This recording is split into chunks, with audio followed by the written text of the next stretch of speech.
Fala galerinha, eu sou o Gusta e hoje a gente vai estar trazendo para vocês um vídeo sobre o Flamengo em mata-matas nacionais ou internacionais contra os seus rivais cariocas. Então já deixa o seu like e se inscreve para dar aquela força pro canal e vambora pro vídeo.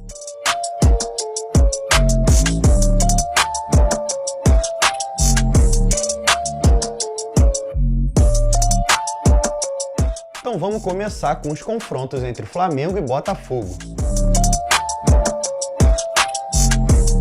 O Flamengo de Zico, Leandro e Júnior era um verdadeiro esquadrão. Para muitos, inclusive para mim, um dos melhores times da história. Time que viria a ser campeão carioca, da América e do mundo nesse mesmo ano de 1981. Então, naturalmente, era tratado como o favorito do confronto.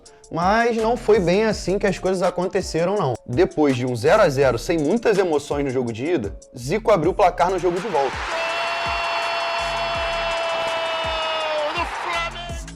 Mas não contava com a tarde inspirada de Mendonça, que acabou marcando 2 gols e ainda deu uma assistência, sacramentando então a classificação do Botafogo.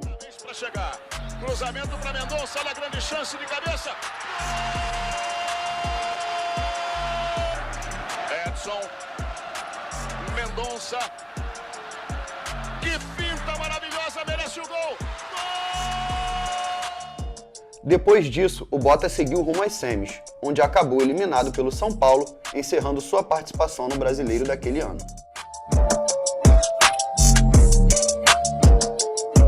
Ao contrário do último confronto, o Flamengo, liderado pelo veterano Júnior, Gaúcho e pelo técnico Carlinhos, era o azarão da vez e chegou até a final numa campanha bem irregular, onde enfrentaria então o badalado Botafogo de Renato Gaúcho e companhia. Já no primeiro jogo, o Flamengo botou 1,5 mãos na taça, depois de um atropelo por 3 a 0, com gols de Júnior, Alberto arrumou pro Piá, tocou pra trás, Gaúcho deixa pro Júnior, ele bate!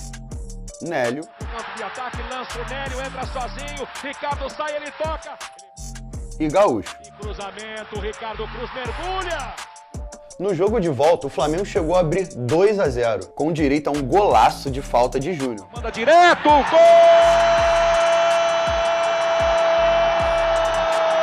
Mas acabou sofrendo o empate. Só que convenhamos, né? Pouco mudou no rumo da história, que acabou com o Flamengo se sagrando pentacampeão brasileiro. Um Flamengo cheio de operários, bem no comecinho de uma reestruturação financeira, que tinha como sua grande estrela Elias e contava com o iluminado Hernani Brocador, contra um Botafogo cheio de nomes pesados, como Seedorf, Jefferson, Renato, entre outros. Fica fácil saber quem levaria melhor nesse confronto, né? Não, meus amigos. Mais uma vez o azarão passou por cima do favorito e dessa vez com requintes de crueldade. Depois de um primeiro jogo bastante pegado, que terminou com um empate por 1 a 1, o Flamengo não tomou conhecimento do Botafogo e aplicou uma sonora goleada de 4 a 0 no jogo de volta, com direito a hat-trick de Hernani Brocador, Hernani! Gol! Pro Paulinho, ficou cara a cara, bateu pro gol, Jefferson, olha a sobra, Hernani, gol! Precisa de 2 gols, André Santos, o cruzamento pro Hernani, gol! e o último gol marcado por Léo Moura, que era o aniversariante do dia. Depois de eliminar o Botafogo, o Flamengo trilhou seu caminho até a final, onde bateu o Atlético Paranaense e se tornou tricampeão da Copa do Brasil. Em 2017, o Flamengo já estava bem mais encorpado, com direito a contratações de peso como Diego, Guerreiro e o veterano Juan, fora os recém-chegados Everton Ribeiro e Diego Alves, que por conta do regulamento não poderiam jogar nessa Copa do Brasil. Contra um Botafogo dessa vez mais modesto, mas que vinha surpreendendo. Tinha como destaque o goleiro Gatito Fernandes e contava com o atacante Roger, em ótima fase. O jogo de ida foi um 0 a 0 bastante pegado, com pouquíssimas chances para as duas equipes. O único lance que chamou mais atenção foi a cobrança de falta de Diego, que parou na trave. O segundo jogo não foi muito diferente, uma partida bastante truncada, mas que contou com um lance de rara felicidade do colombiano Berrio, que aplicou um drible genial em Vitor Luiz e cruzou para Diego, fazer o único gol do confronto e sacramentar a classificação rubro-negra.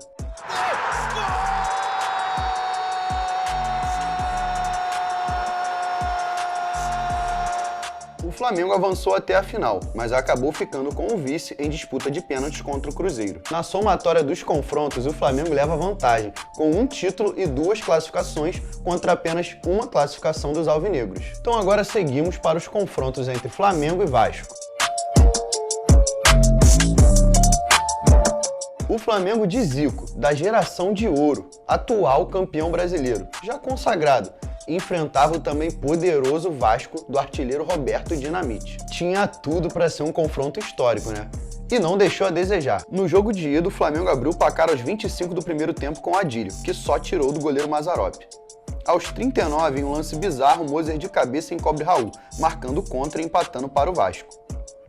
Mas aos 23 do segundo tempo, Mazzaropi sai mal em cruzamento, deixando caminho livre para Júlio César fazer o gol da vitória. No jogo de volta, o Flamengo tinha vantagem e podia perder até por um gol de diferença que sairia classificado. Quem saiu na frente foi o Vasco.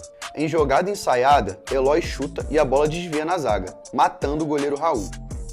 No segundo tempo, o Flamengo jogava com o regulamento debaixo do braço, enquanto o Vasco pressionava. Aos 44 do segundo tempo, Adílio parte em velocidade no contra-ataque e na saída de Mazzaropi só rola para Zico, que com gol vazio dá números finais ao confronto. O Flamengo seguiu até a final, onde bateu o Santos e se sagrou tricampeão brasileiro.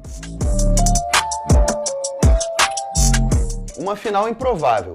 2 times que não figuravam entre os melhores do país, sem elencos glamourosos ou coisa do tipo. Mas no final das contas, era Flamengo e Vasco, o clássico dos milhões. Pela primeira vez, a Copa do Brasil era decidida por 2 times do mesmo estado. No jogo de ida, já no segundo tempo, o Flamengo contou com um chute de rara felicidade do xodó Obina para abrir o placar. Logo em seguida, Léo Moura cruza na área e Luizão, de cabeça, aumenta a vantagem.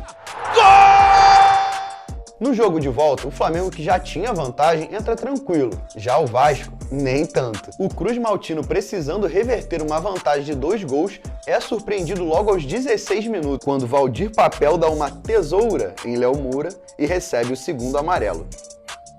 Para a fúria do técnico Renato Gaúcho. Revendo a reação nervosa, o empurrão. 10 minutos depois, Juan acerta um canudo de fora da área e sacramenta o título, que seria o bicampeonato da Copa do Brasil para o Flamengo.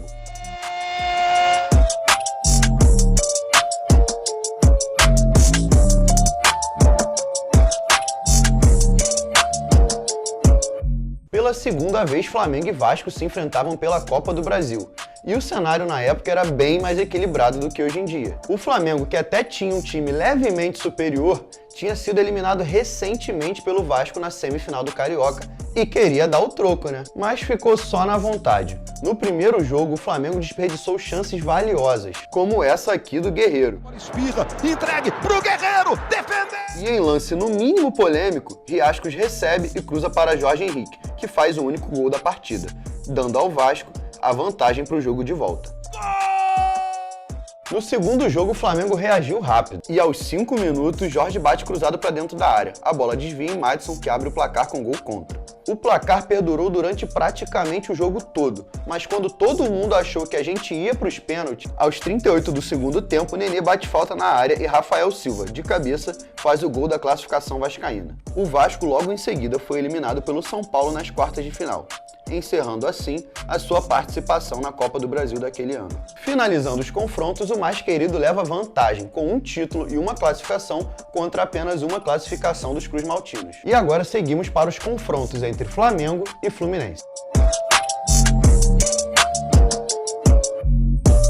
O primeiro Fla-Flu internacional da história. Garantia de emoção, né? Definitivamente não. Apesar do título estadual, o Flamengo, que mais tarde viria a ser hexacampeão brasileiro, não vivia um bom momento, e o Fluminense não era diferente. Ambas as equipes vinham muito mal no brasileiro, e para completar, tanto os clubes quanto as torcidas não deram importância alguma para o confronto. Todos esses fatores acabaram sendo refletidos dentro de campo e nas arquibancadas. No jogo de ida, com o mando do Fluminense, gravem bem essa informação, Fla e Flu jogaram para menos de 10 mil pessoas, protagonizando um sonolento 0-0. Já no jogo de volta, que tinha mando do Flamengo, um pouquinho mais de emoção. Chiesa sofre pênalti e nos acréscimos do primeiro tempo, Rony abre o placar para o tricolor. Aos 15 do segundo tempo, Denis Marques, aquele mesmo, meio desengonçado, bate de fora da área, conta com o desvio que encobre o goleiro Rafael e dá números finais ao jogo. Então teremos pênaltis? Prorrogação? Não, meus amigos. Apesar dos times serem da mesma cidade e ambos os jogos serem disputados no Maracanã, ainda assim a Conmebol fez valer a regra do gol fora de casa e mesmo empatando os dois jogos, o Fluminense passou de fase. Depois disso, o Fluminense trilhou seu caminho até a final, onde pelo segundo ano seguido foi vice de uma competição internacional e mais uma vez para a gloriosa LDU. Mais uma vez, Fla e Flu se encontravam pela Sul-Americana.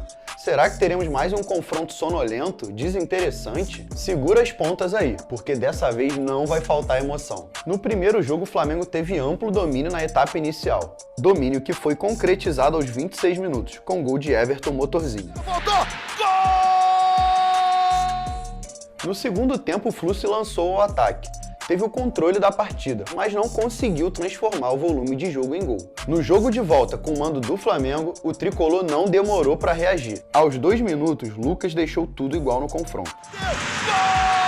Mas logo em seguida, aos 9 minutos, Diego, à la Zico, empata o jogo e bota o Fla à frente no confronto. No fim do primeiro tempo, em cobrança de escanteio, Renato Chaves coloca o Flu mais uma vez na frente.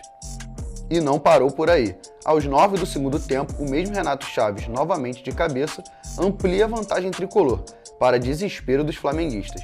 Mas eu prometi emoção para vocês, então segura aí que ainda tem muita coisa para rolar. Aos 22 do segundo tempo, em linda jogada de Vini Júnior e Everton Ribeiro, Felipe Viseu sai na cara de Cavalieri e desconta para o Flamengo. Mas o resultado de 3-2 seguia eliminando o rubro-negro, porque novamente tínhamos a regra do gol fora de casa. E então, finalmente, aos 38 do segundo tempo, surge o herói improvável.